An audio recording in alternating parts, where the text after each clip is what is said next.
과연 지금 쇼핑몰을 시작해서 월 매출 1000만원, 순이익 300만원이 가능할까요? 월 1000만원, 이 1000만원이라는 숫자는 참 직장인에게는 꿈의 숫자입니다.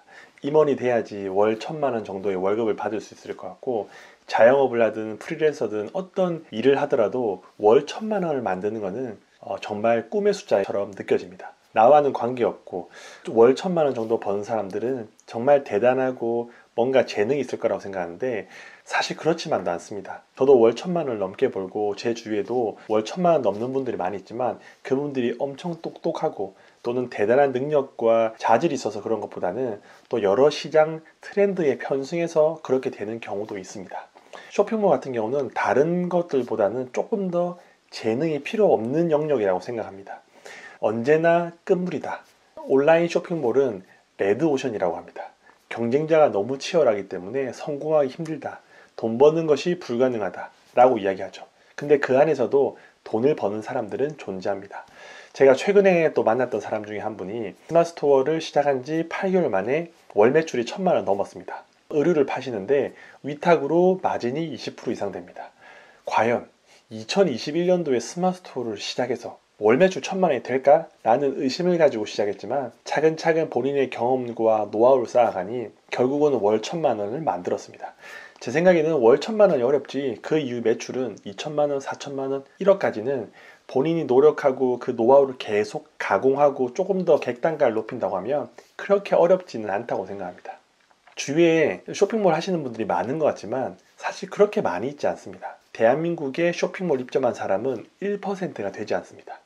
99%의 사람은 쇼핑몰에 있는 물건을 사는 소비자인 거고, 단 1%만 판매자로 활동하고 있습니다.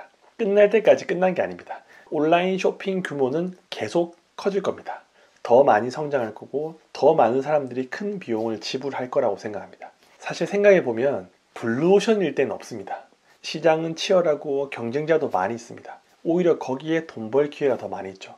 만약 유튜브를 보시는 분들이 1000명밖에 없다, 10,000명밖에 없다, 과연 거기서 돈을 벌 수 있는 사람이 얼마나 있을까요? 근데 엄청나게 많은 수십억 명이 유튜브를 보고 있습니다. 국내만 하더라도 유튜브를 보시는 인구가 80%에서 90% 가까이 되죠. 그렇게 많은 사람들이 시청하기 때문에 유튜브로 지금 진입해도 돈을 벌 수 있습니다. 스마트스토어뿐만 아니라 쿠팡, 옥션, G마켓 등등 정말 몇십 조의 시장이 열려 있습니다. 거기에 진입해서 단순하게 남들이 하는 방식대로 똑같이 하는 거 아니라 거기서 한 가지만 꼬우는 겁니다. 이게 지금 초보 셀러 분들은 이해가 안 가시는 분들이 계실 텐데, 정석에서 뭔가 하나를 틀어야지 빈틈이 생깁니다. 거기를 노리다 보면 결국은 돈 버는 방법들을 알게 되죠. 저도 정상적으로 그냥 스마트스토어에 상품을 등록하고 팔았다고 하면 이렇게 단기간에 매출이 나오지 않았을 겁니다. 쇼핑몰은 시장 규모가 100조 이상 되기 때문에 그 안에는 빈틈이 존재합니다. 이 빈틈이라는 것은 상품마다 또 트렌드마다 각 플랫폼의 특성마다 다 달라질 수밖에 없습니다. 근데 그거를 잘만 활용하면 어렵지 않게 매출을 올릴 수가 있습니다. 제가 이 유튜브라는 것은 공개적인 채널이기 때문에 모든 걸 이야기하기는 어려운 부분이 있지만 본인만의 빈틈을 찾아야 합니다. 컨설팅을 제가 많이 했었는데, 컨설팅을 받은 사람 중에서는 낚시용품을 파는 대학생이 있었습니다. 잘 이해가 안 되죠.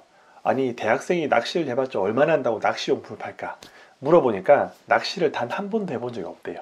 낚시를 해본 적이 없는 사람이 낚시 관련된 용품을 팔고 있었습니다. 그걸로 3개월 만에 월 매출 1000만원을 넘었죠. 왜 낚시용품을 파냐고 물어보니까, 낚시용품 같은 경우는 판매자들이 많지 않다는 걸 파악해서 경쟁자가 조금 적은 쪽으로 상품을 올렸다고 합니다. 제 같은 경우는 의료용품을 많이 올렸었는데, 그 의료용품을 제가 잘 알고 있었냐? 아니요.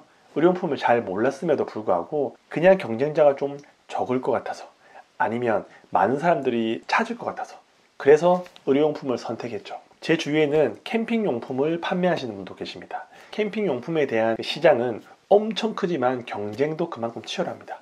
그럼 거기서 그분이 캠핑을 많이 하고 잘 알아서 물건을 판매하냐? 아니요. 캠핑을 한 번도 해본 적이 없다고 합니다. 그럼에도 불구하고 캠핑 도매 사이트를 이용해서 상품을 등록하고, 판매가 잘 되면 중국에서 수입을 해서 판매하고, 그 분야에 대해서 잘 알고 있어야지, 뭔가 전문적인 게 있어야지 물건을 판매한다는 것은 많은 사람들이 오해하고 있는 부분 중에 하나입니다. 판매와 전문 지식, 그거는 별개라고 생각할 수도 있죠. 유튜브 댓글에 지금 시작해도 되냐, 끝물이 아니냐라고 물어보신 분들이 계시는데 아닙니다. 끝날 때까지 끝난 게 아니고 시장은 계속 성장하고 지금이라도 무엇인가를 시도한 사람은 또 6개월 후, 1년 후에는 본인이 생각하지 못했던 그런 결과들을 맞이할 수가 있거든요. 그래서 도전할까 말까 고민할 때는 도전하시고 시작했다고 하면 제대로 한번 해보셨으면 좋겠습니다. 저도 이제 댓글을 하나씩 읽다 보면 매출이 100만원, 500만원, 1000만원 나왔다는 분들이 계시더라고요. 그 단기간에. 그분들은 아마 정상적인 정석의 방법으로 상품을 등록했지만 그 안에서 빈틈을 노렸을 겁니다. 그 빈틈이라는 게 맘카페를 활용할 수도 있고 동호회나 또 밴드나 SNS나 외부에서 트래픽을 가지고 와서 물건을 팔 수도 있습니다. 물건을 팔 수 있는 방법은 정말 많이 있습니다. 근데 그걸 어떻게 활용하고 구현할 수 있느냐, 그게 이제 매출을 급상승할 수 있느냐 아니면 천천히 매출을 올리냐, 그 차이라고 생각합니다. 이 영상을 보시고 고민하시는 분들이 한번 마음먹고 시작해 보셨으면 좋겠습니다. 오늘도 긴 영상 시청해 주셔서 감사합니다. 또 돈 벌 거 뭐 시작해 보지, 블로그를 한번 해볼까? SNS, 블로그 무엇이든 시작하시면 나중에 새로운 세상을 맞이하게 될 것입니다. 감사합니다.